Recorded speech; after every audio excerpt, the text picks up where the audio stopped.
Assalamualaikum warahmatullahi wabarakatuh. Kami mahasiswa Teknik Informatika dari Universitas Muhammadiyah Jakarta akan membahas sedikit banyaknya tentang materi hacking dan juga cracking. Di sini kami sebagai kelompok satu yang beranggotakan Zaki Fawaz Haryadi, Muhammad Rizky Aulia, Dimas Septiana, Ilham Budi Santoso. Pada video ini, kami akan membahas tentang apa itu hacking dan cracking, perbedaan, dan juga dampak yang timbul dari keduanya. Nah, sebelum lanjut ke pembahasan, kita perlu tahu dulu nih, kenapa sih kita harus waspada dan juga memahami tentang serangan hacking dan juga cracking. Di poin pertama yaitu untuk meningkatkan kesadaran dan juga kewaspadaan kita tentang serangan-serangan tersebut dan juga langkah-langkah keamanan yang perlu kita ambil untuk mencegah serangan tersebut. Lalu sebagai seorang software developer, pengetahuan ini sangat bermanfaat untuk merancang sistem yang lebih aman dan juga tahan terhadap serangan tersebut. Lalu yang terakhir, apabila sistem kita terkena serangan tersebut, pengetahuan ini dapat membantu untuk pemulihan dan juga perbaikan dalam merespon serangan tersebut dengan cepat dan efektif. Hacking. Definisi dari hacking sendiri ini adalah proses atau tindakan dalam mengakses atau memodifikasi ataupun mengeksploitasi sistem komputer, jaringan, ataupun perangkat digital lainnya untuk mencapai tujuan yang tidak diinginkan oleh pemilik sistem tersebut dengan cara yang tidak sah atau tanpa izin pemilik tersebut.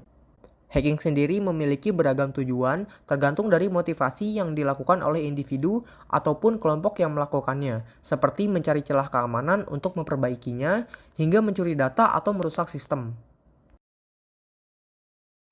Nah, mungkin dengan kalimat hacking, kalian familiar dengan yang namanya hacker. Lalu, apa sih hacker itu dan juga apa hubungannya dengan hacking? Hacking dan hacker adalah dua istilah yang sering digunakan dalam dunia keamanan siber. Dan keduanya memiliki konsep yang saling terkait, tetapi memiliki arti yang berbeda.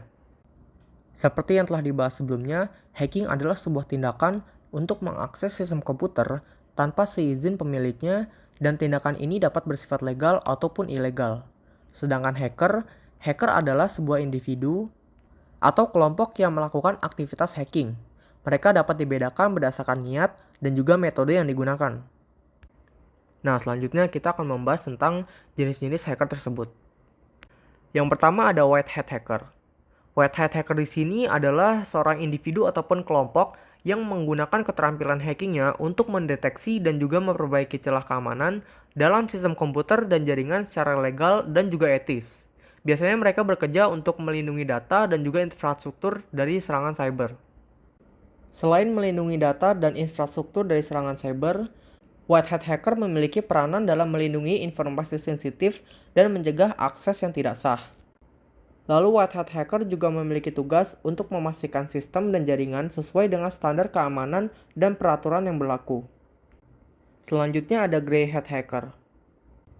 Jenis hacker ini biasanya adalah seorang individu yang mengeksplorasi sistem komputer dan jaringan tanpa didasari adanya niat jahat. Maka dari itu, grey hat hacker bisa dibilang berada di antara white hat hacker dan juga black hat hacker. Motivasi dari seorang grey hat hacker biasanya didasari oleh rasa ingin tahu, tantangan teknis, dan juga keinginan untuk meningkatkan keamanan sistem tanpa mengikuti prosedur yang tepat. Grey hat hacker juga seringkali mengeksplorasi sistem untuk menemukan celah keamanan, kemudian melaporkannya kepada pemilik sistem atau mempublikasikannya agar masalah tersebut diperbaiki. Meskipun niatnya terlihat baik, tapi tindakan tersebut masih bisa dianggap sebagai tindakan yang ilegal. Lalu motivasi seseorang untuk menjadi grey hat hacker mungkin ingin mendapatkan pengakuan dari komunitas hacker ataupun publik dengan menemukan celah keamanan yang signifikan. Yang terakhir ada black hat hacker. Kebalikannya dengan white hat hacker, black hat hacker melakukan hacking dengan niat jahat ataupun tujuan yang tidak etis dan ilegal. Black hat hacker biasanya melakukan hacking untuk keuntungan pribadi ataupun tujuan jahat lainnya, seperti merusak, mencuri, ataupun mengeksploitasi sistem dan juga data, seperti nomor kartu kredit ataupun data bank, untuk dijual dan juga digunakan untuk pencurian identitas. Adapun black hat hacker yang melakukan hacking dengan cara menginfeksi sistem dengan malware yang mengenkripsi data korban, kemudian meminta tebusan untuk mendekripsi data tersebut atau yang biasa disebut dengan ransomware. Motivasi lain seorang black hat hacker biasanya untuk mempromosikan agenda politik ataupun ideologi tertentu. Meski kegiatan mereka mungkin memiliki niat baik, tapi metode mereka seringkali melanggar hukum. Dan kegiatan ini biasanya disebut dengan hacktivism. Cracking. Cracking adalah proses melanggar perlindungan keamanan komputer atau perangkat lunak dengan tujuan ilegal atau tidak sah. Ini termasuk menghilangkan perlindungan hak cipta dari perangkat lunak, misalnya menciptakan versi bajakan, atau memecahkan kata sandi untuk mendapatkan akses yang tidak sah.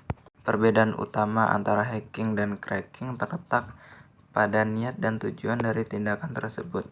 Tidak semua hacking mempunyai tujuan ilegal atau merusak. Hacking bisa dilakukan dengan tujuan yang sah dan juga etis seperti white hat hacker. Sementara cracking hampir selalu dilakukan dengan tujuan ilegal atau merusak. Software cracking. Software cracking adalah tindakan memodifikasi perangkat lunak untuk menghilangkan atau menghindari langkah-langkah perlindungan yang dirancang untuk mencegah penggunaan yang tidak sah. Langkah-langkah perlindungan ini bisa berupa aktivasi lisensi, kunci produk, atau perbatasan waktu penggunaan (trial period).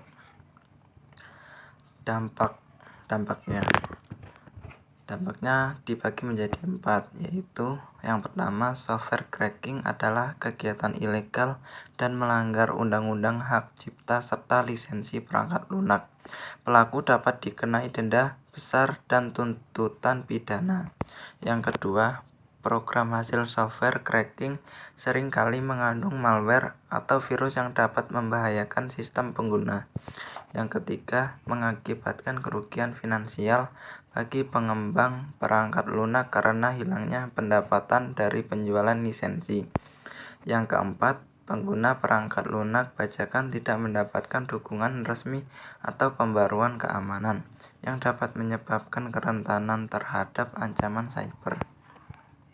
Contohnya, yang pertama, alat seperti keychain, crack atau patch yang dibuat untuk meretas perangkat lunak komersial. Yang kedua, situs web atau forum yang menawarkan unduhan perangkat lunak yang telah diretas, seringkali dengan instruksi tentang cara menggunakannya. Yang ketiga, perangkat lunak bajakan yang didistribusikan melalui jaringan berbagai file peer-to-peer seperti BitTorrent. Password cracking.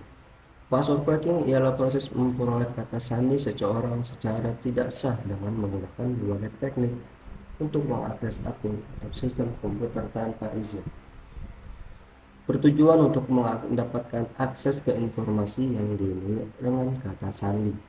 Motivasi yang dilakukan oleh seseorang untuk melakukan password cracking ini berbagai macam, seperti untuk mendapatkan akses, untuk masuk ke akun atau sistem, untuk mencuri informasi, uang, ataupun melakukan tindakan yang tidak sah. Lalu bisa juga seperti mengakses informasi rahasia atau melakukan sabotase terhadap sistem atau organisasi tertentu. Lalu bisa juga bertujuan untuk menguji kekuatan sistem dalam konteks white hat hacking. Ada beberapa metode yang digunakan untuk password cracking. Yang pertama adalah brute force attack, yaitu mencoba semua kemungkinan kombinasi karakter sampai menemukan kata sandi yang benar. Brute force attack memiliki keunggulan pasti berhasil jika waktu dan sumber daya yang dimiliki tidak terbatas. Dan tentunya memiliki kelemahan, yaitu sangat memakan waktu dan memerlukan daya komputasi yang besar, terutama untuk kata sandi yang panjang dan kompleks. Ada beberapa tools yang bisa digunakan untuk brute force attack, seperti John the Ripper, Aerocrack Engine, dan Hashcat. Metode yang kedua adalah dictionary attack, menggunakan daftar kata-kata umum atau kata-kata yang sering digunakan sebagai kata sandi untuk menebak kata sandi yang benar. Memiliki keunggulan lebih cepat daripada brute force, terutama jika kata sandi adalah kata yang umum. Dan tentunya memiliki kelemahan, yaitu tidak efektif untuk kata sandi yang kompleks atau tidak umum. Tools-tools yang digunakan untuk dictionary attack seperti Cain dan Abel, John the Ripper, dan Hydra. Lalu ada metode Rainbow Table Attack. Rainbow Table Attack ini menggunakan table pre-computed yang berisi hash dari kata sandi umum dan kombinasi kata sandi untuk mempercepat proses cracking. Memiliki keunggulan lebih cepat dari brute force dan dictionary attack. Memiliki kelemahan membutuhkan ruang penyimpanan yang besar untuk table pre-computed dan efektivitasnya berkurang jika hash menggunakan salt. Tools yang digunakan untuk Rainbow Table Attack adalah Opcrack. Lalu ada metode bypassing security measure, yaitu tindakan mengakali atau melewati mekanisme keamanan yang telah diterapkan untuk melindungi sistem, data, atau jaringan. Tujuan bypass ini adalah untuk mendapatkan akses yang tidak sah, menghindari deteksi, atau melaksanakan tindakan berbahaya. Metode pada bypass security measure ini ada 3. Yang pertama ada SQL injection, lalu ada denial of service atau DOS, dan juga privilege escalation. Mari kita bahas satu persatu. Yang pertama ada SQL injection. SQL injection adalah jenis serangan keamanan yang mengeksploitasi kerentanan dalam aplikasi web dengan menyisipkan pernyataan SQL atau query SQL berbahaya ke dalam input pengguna. Hal ini memungkinkan penyerang untuk mengeksekusi perintah atau query SQL yang tidak diinginkan pada basis data aplikasi. Contoh pada query di bawah ini terdapat query untuk memanggil semua kolom di dalam table product, di mana dibatasi dengan syntax where dari input pengguna. Lalu apabila terdapat input query dengan syntax di bawahnya seperti drop table product, maka hal ini akan menghapus table product tersebut. Untuk mencegah terjadinya hal tersebut, maka sebagai developer perlu memastikan bahwa semua input pengguna divalidasi dan disanitasi sebelum digunakan dalam query SQL. Lalu juga memberikan hak akses minimum yang diperlukan kepada aplikasi untuk mengakses basis data. Lalu bisa juga dengan menangani pesan kesalahan dengan baik dan tidak mengungkapkan informasi detail tentang basis data kepada pengguna. Lalu bisa juga dengan menggunakan alat pemantau dan pendeteksi untuk mendeteksi dan merespon aktivitas mencurigakan. Selanjutnya, denial of service atau DOS adalah jenis serangan yang bertujuan untuk membuat layanan server atau jaringan tidak dapat diakses oleh pengguna yang sah. Serangan ini dilakukan dengan membanjiri target dengan lalu lintas yang berlebihan atau mengeksploitasi kerentanan untuk menyebabkan kerusakan atau crash pada sistem. Adapun jenis-jenis denial of service. 1. Membanjiri target dengan lalu lintas data dalam jumlah besar untuk menghabiskan bandwidth.